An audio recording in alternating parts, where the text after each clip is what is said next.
Love it. Number 13. Number 13 on the way. They went 10-1, that we would get them all new shoes. That's what they wanted, the Under Armour jogger type shoe. And they went 10-1. We still on the road. So hey, we delivered on the promise, and we on to the next. Looking forward to the next win. You guys, obviously had the break, and then your game against VUL. Back in the conference play, how good does it feel to come out and get a win? I mean, it's very tough to do that in this conference. It's very tough. Everybody's a good opponent. Bluefield State presses the entire game and plays really tough. So it was a very tough but well-earned victory for our young ladies, because I thought we played extremely hard as well. I thought we have some stuff to clean up like always, but I thought we played hard, and that matters a lot. Yeah, no doubt. And, you're playing, obviously, your opponent, Coach Davis is WSSU alumnus as well. Here at kind of the same time as you. Obviously, everybody wants to do well against their alma mater. So just talk about, knowing what type of team you're going to face against them. And, early on, it's kind of, the challenge they presented you guys. Oh, yeah. I mean, I remember playing against Winston, so I remember that feeling. We're all, as you know, Rams are very prideful, and we take our Ram, what's the word? So I knew that they were going to come out here and really, really play. I mean, they play hard. You can't deny that. They play hard. They have good endurance to press the whole game. I knew they were going to try to force us into turnovers and kind of speed us up a little bit. So we prepared for that for 2 days straight. So I think our preparation helped kind of calm them a little bit at times.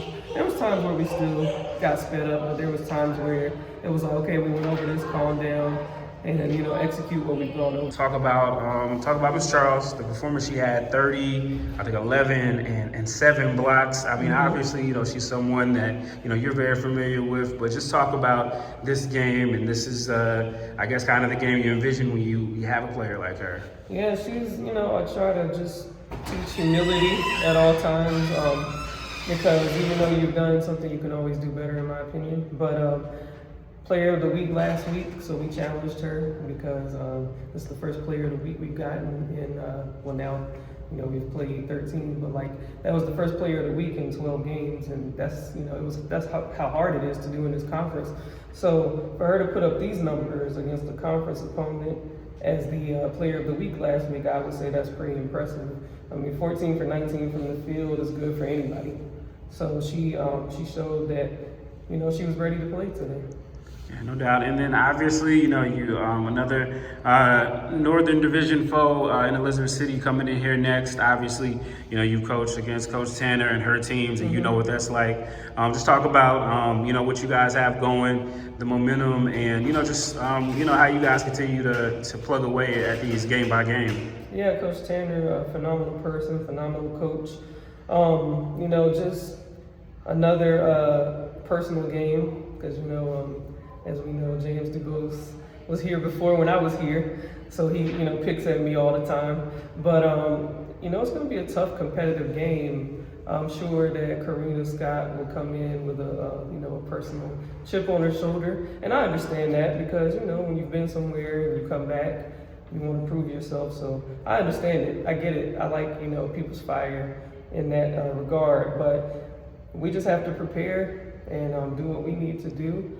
It's going to be a hard game. It's, it is what it is. It's going to be a hard game. It's going to be, who makes it to the end, executes the best, and just comes out and plays with the most heart, because every team that she's coached, she has coached them tough. And, we've always had a back and forth battle. So fun games to watch. But yeah, we have to come in here and execute the game plan. Yeah, and last two questions, I'll get you out of here. It's the students haven't gotten back yet, but a really good crowd in here I felt tonight in the middle of the week. What did I just say about, not only the fans, but the work that you guys are doing, and, the excitement as we get ready for the students to come back? Yeah, the students coming back brings an even bigger atmosphere. So I'm glad that our players have shown that, the crowd is good for us. The engagement, I think we feed off each other anyway, but the positive energy, you know, the family coming together, it just takes us up a notch, honestly, because they enjoy playing in front of everyone because people are excited to watch them play. You know, this has nothing to do with me. They're excited to see them play, and I thank God that He's gotten us this far. And, you know, I pray that we continue to play with this much passion and fire and keep the streak alive. Yeah, no doubt. And I wasn't going to mention the streak, but since you did, you guys have tied the all-time streak. So we'll see about Saturday. But lastly, you guys got rewarded. Talk about that a little bit, and just, you know, what that means for, you know, to be able to reward your players for, you know, the hard work you guys are putting in. Yeah, you know, I'm someone that believes in working, but our wonderful chancellor and A.D. Burns told them if we went 10-1 before the break, they would get some shoes. So they, you know, held true to their promise and surprised the team today with some shoes that they've been wanting. And I heard Nevaeh say she's going to wear them every day. So thank you guys for that. You know, it shows that people see their hard work. You know, I feel bad for them sometimes because I'm not an easily satisfied person because I always feel like we can do better. But I love them and I'm proud of them, and I just think, you know, that it was very nice that someone else did something to show appreciation for them.